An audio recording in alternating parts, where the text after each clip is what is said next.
Hello, my name's Chris Hall, and as you can tell by the description of this video, I'm not particularly keen on anime or manga, yet despite this fact, I decided to sit down and watch My Hero Academia, and this video is going to be about my initial impressions from watching it. Did I love it? Did I hate it? Is this the beginning of some kind of great anime enlightenment, or is this something so terrible I'm never ever going to do it ever again? This video is going to be spoiler heavy, because I'm going to be giving my honest opinions of it, and it's going to be split into two halves. The first half of this video is going to be more about the technical side of things in terms of writing and the direction of it, and the second half will be more about the story and the characters themselves. Jump to whichever particular moment you want to watch if there's anything in particular that you want to see, otherwise sit back, relax and see whether or not I liked My Hero Academia!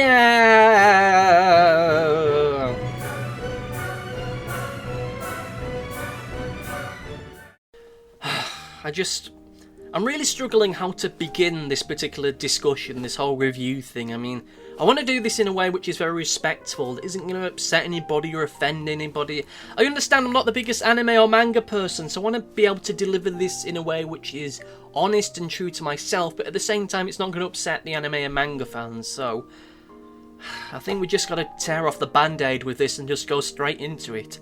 I think My Hero Academia is really actually kind of fantastic. I mean, like, I can't lie, I really do enjoy this show, probably to a level that I never thought physically possible for a program like this. I'm not a big anime or manga person, but my god, this show does so much right for me, it's almost criminal in a way. I mean, good god, I never thought that one of the biggest and most brilliant shows I'd be watching at the moment would be an anime. Look, enough mindless waffle and gushing. Let's just get down to the brass tacks of it. I think that one of the big things that sold me on this television programme, and I'm referring it to a television programme even though I understand that the manga came first. I've not read the manga. I do have a copy of the first few issues of the Vigilantes manga, but I've not had a chance to read it yet, but whatever. For the television side of things, what I really have to say is that the first episode of this really sold me. I am hesitant to say that it's the best opening to a television programme like this ever, but it does a lot of things right. How it builds its world and how it presents it is done in such a way which, on the one hand, feels terribly flawless. It does it in such an effortless way. You feel as though this is some kind of show written by a screenwriting master. So much about how information is delivered to us is delivered in such a natural and understanding way that it's kind of baffling in a way. It's one of those you might not have noticed it, but your brain did kind of deals.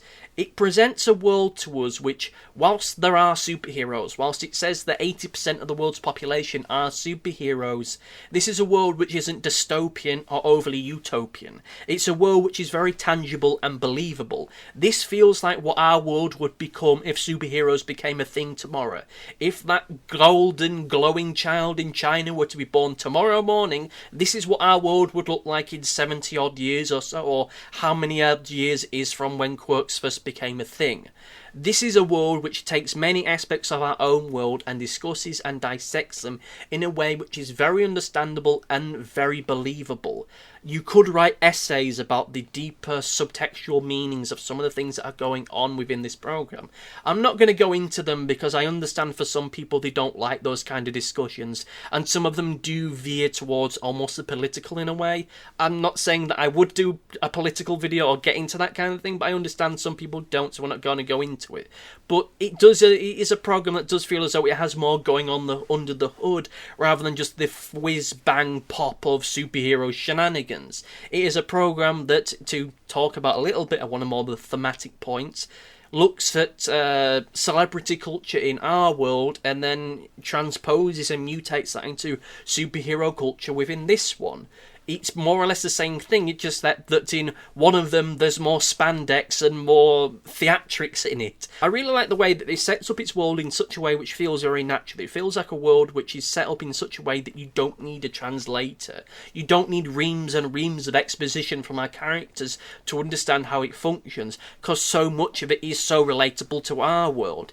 A world where 80% is superheroes. It's a world where you can't just put on a cape and a mask and go out to become become a superhero, you need a license. You still need to go to school and high school. Yeah, there's some people who are vigilantes. Maybe they'll be discussed more in the main program, but for the most part, we understand how this world works, how it functions. We understand the various different aspects of it, and this is done very seamlessly and very cleverly over the first few episodes of this program. At no point during the run of this entire show has there ever been a moment where I've just sat there and not understood what's going on. I get what's going on. There's nothing that's overly cryptic. There's nothing that's muddled in its delivery of how it imparts upon us important information. It's delivered in such a way that we can go, yeah, I understand that. I hope there's not a next level of evolution with the quirks. What I really like of the fact, and this is leaning more towards the story stuff, so I'll probably talk about that in a moment, is that all the quirks have some kind of drawback to them which I can really get behind. It never feels as though anybody's overly overpowered. Yeah, you have some kind of characters who are really powerful, but there's usually a drawback to it. Midoriya hurts himself seemingly whenever he uses his powers. All Might, he's dying right before us whenever he uses his quirk. It's grim and horrible, but it's still understandable, and I like the fact there's some kind of weight to it. That people don't just all of a sudden do as is the case in other shows like this, where they're really strong and powerful, then they meet a strong and powerful bad guy, then they get defeated, then they start training and unlock a new power, then they defeat the bad guy, then they're really strong and powerful, and then another bad guy comes along, they beat them, and then they have to train some more and unlock another superpower and another superpower, and it just keeps going on and on and on. You know, not naming any names, but you know, there's certain programs out there that are really like that, and it's really bloody annoying. I really like the fact that this show thus far doesn't seem to be doing that. I hope that it doesn't, but you know, that's what we'll see in the future. You never know, this program might go downhill rapidly at any point. Though with that said, looking at the trailers and some of the comments, it's actually kind of remarkable for this new series that's coming up. You got all the people that have only ever watched the anime, have only ever really watched and interacted with that. They've never read the manga, and they're just there like, oh boy, I can't wait for this brand new series. It looks super duper swell. And then you got everybody that's watched the manga going,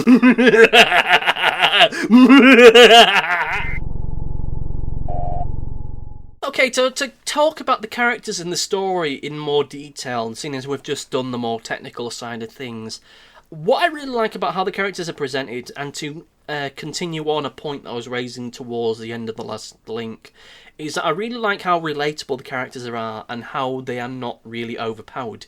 Yeah, you do have Midoriya having one for all, which is a very powerful power, but his, like many other people's quirks and abilities, has some kind of built-in drawback to it. Debuff, if you want to look at it in video game terms. The first time that Midoriya really uses his power, he breaks both his legs and one of his arms. I mean, my God, I never thought I'd see anything like this in an animation, a kid's show, really. My God, but they do it.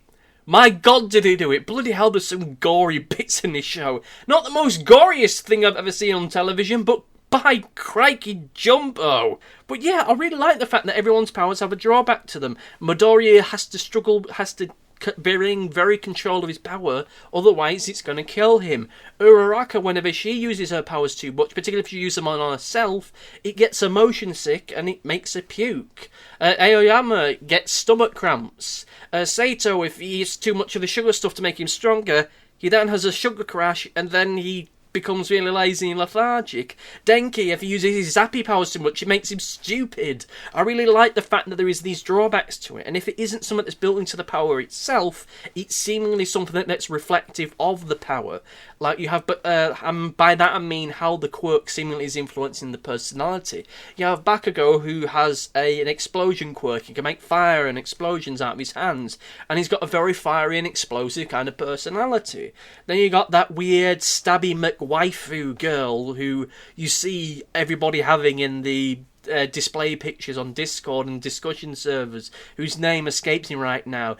Maybe her quirk is influencing her personality, which makes her so sadistic in the way that she is. I mean, I really like the fact that the characters themselves have these flaws and these, for want of a better phrase, quirks to them, which makes them feel a lot more relatable. Before I watched this program, I'd seen screenshots, I'd seen pictures of the characters, and I worried that they would be just generic anime characters. And I say that bearing in mind again that I'm not really someone who likes anime, so I'm just going off cliches and tropes and stereotypes for that kind of thing. And whilst there is that in there, certainly with how some of the characters are designed and dressed, I do have to say that all the characters themselves feel as though they have something going for them.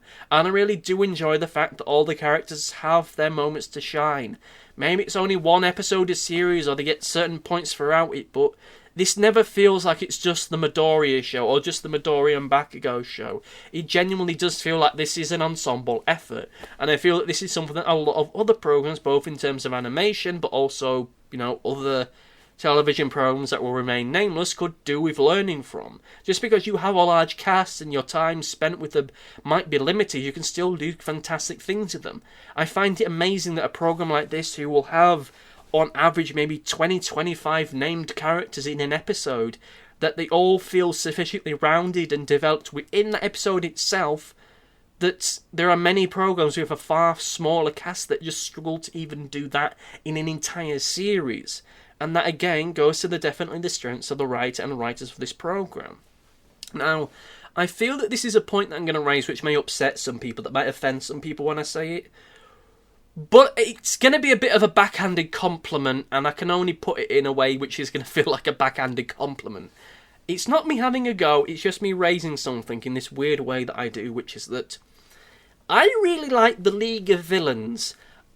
I like them because they're this strange mix of incompetent yet deadly. They are so fantastically unable to achieve anything that they set out to do, yet at the same time, even when they bollock stuff up spectacularly, the whole remit of that, the aftermath of that, the repercussions of that for this society are so profound, it kind of makes you worry exactly what would happen if they were successful. The first time that we meet them is really when you have the stuff in the USJ where they try to kidnap people, they try to kill the kids. I don't remember exactly what it is. They fail to do that, but even then, this fight that they end up having with All Might is such that it ends up meaning that he can't use his power for as long afterwards. You had the stuff in the forest, and yeah, they kidnap Bakugo and the other one whose name escapes me, but they don't keep them for that long. They don't steal the powers or anything. It's only really Ragdoll who ends up losing her powers, which is a notion which just feels terrifying for a world like this. Like, for a superhero, that's pretty much destroying you. That's destroying your personality and the way that you live. It's taking everything away from you that makes you you. And it's kind of worrying, like, those characters who...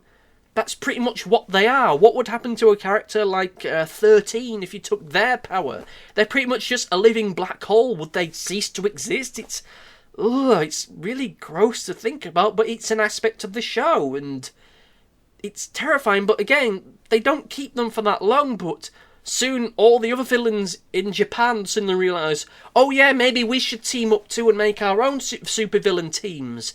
And that makes things all the more horrible. And you got the stuff with Stain and his online manifesto getting leaked here and there and everywhere, and inspiring even more villains and even more weird shit to go down. Like, they never have to... The League of Villains never have to actually win, but they still somehow find a way in winning. They're like Saturday morning cartoon villains in a world that's a lot more serious, and that their actions have repercussions. The same way, like, Stain ends up feeling like this world's version of Rorschach. If I was going to be negative, I feel that the idea of Midoriya getting superpowers, that's almost a hard sell for me. When the program first came on, I first started watching it about a few months ago, and you learn that this is a program about a world where 80% of the population have superpowers, and our main protagonist doesn't. It immediately creates an almost like an outsider mentality of this character. The reason why he's being picked on in the way that he has is because he's not like other kids. He doesn't have the abilities of other kids. Yet, despite that, because of his passion and his determination and his courage, he's able to do heroic things. And because of his knowledge of superheroes and how quirks work, it can become a powerful asset for the people around him. And when I first learnt this, I expected that he was almost going to be ultimately the leader of the group. He might not be the most powerful. He'd be effectively almost like a Batman in a way, where he doesn't have the superpowers, but he has the knowledge with which to be able to help him get one over people who are more powerful than him. That doesn't happen. He ends up getting All Might's power, and I'm ultimately fine with that because I like the relationship between those two characters. But it does kind of take something away from the whole thing that All Might says in the first episode, which is something along the lines of, anybody can be a superhero, anybody can be a hero. And that should be a real fist in the air kind of moment, like, yeah, that's awesome! Anybody can be a hero, even me, the kid at home watching this. I can affect change in my neighbourhood and bring about a great goodness in the world around me and do really awesome things. I don't need superpowers to be a hero. And that's a great idea, but immediately that's undercut by, anybody can be a superhero, but some people need a leg up, eat my hair, you know? I know I like the fact that the transfer of the power is eating the hair. It just feels like such a wonderful little gag and so strange that it's brilliant. I really like to look at it. I'm not gonna say it. I'm not gonna say it. I'm not even gonna think it. But you know, I really like the relationship between the two of them, which kind of ends up nullifying the impact of the anybody can be a superhero, but some people need a leg up kind of thing that we had. One thing, I suppose, before we get into the overview, one moment that particularly does stick out to me that I really did enjoy about this run of watching the programme is the big fight between All Might and All for One. There's a comment in a video, in a clip that I watched a bit more recently to refamiliarise myself with, as well as get used to the Japanese voice acting, because the new series is out and it's going to be a while before it's in the dubbed version. The quote, the little comment by the person says something along the lines of, if you didn't know this programme, if this is the first time you've ever watched it, you'd expect this fight to be the big final confrontation between our hero and the big bad guy. This being the final act, the final episode of the final series. This is the big final showdown and the big final act. But it isn't. It's the mentor versus the big bad. It's not even the biggest... it's not even the final episode of that series, I don't think. I think it's just like midway through it, this big epic battle ends up taking place. It's not the biggest thing ever. It's not the most climactic thing ever. Well, it is big. It is climactic. But in the grand scheme of the show itself, there's bigger fights to come. There's bigger, more epic things to come. This is just a small fight, but it's presented, directed, written and staged in such a way which, if you didn't know any better, you'd expect this to be the big final act, but it isn't. And it really says something for a program like this. You could have saved a fight like this for Midoriya versus All for One or somebody else, as is the case may be, but it doesn't. And in fact, it doesn't really do that. There's never really this big epic battle that's only really for the one character. Sure, you got that fight where Midoriya is fighting the muscle guy in the forest, but even so, whenever you do have these big superhero versus superhero villain fights, it's usually our heroes versus one of the villains, or a group of heroes versus a group of villains. You don't have the big thing of, I'll take care of this, and all that kind of thing. They have to band together and be a team. This is a show which by its design should probably be the Midoriya show, but it's not. It's a big ensemble thing which helps you get to know the characters, so that when and if big and horrible stuff ends up happening to them, it ends up feeling a lot more impactful. And again, this is something other programs could learn from.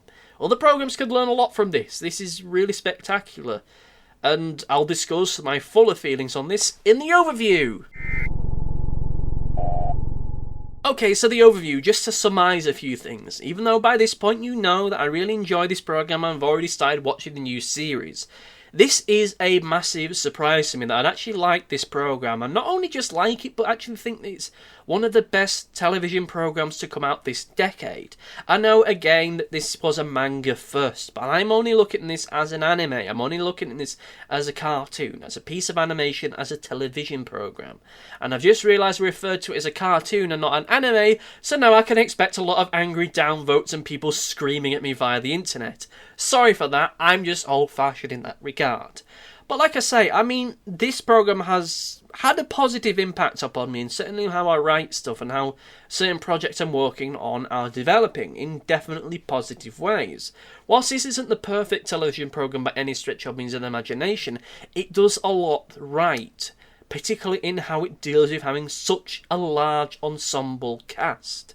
This is something I may reflect upon in other reviews I'll be doing at a later point, but as I've said previously, I find it astounding that this is a program which in a single episode, will have about 20 to 25 main characters, yet none of them ever really feel like they're pushed aside in the background. You never have the moment where it's just all the classmates stood around Midoriya as he's fighting the bad guy and them just being the cheerleader squad, as you could get so many times in Dragon Ball Z and in Dragon Ball Super. Everybody feels as though they have some kind of stake in the events going before them. They have some kind of something to give to the series of events.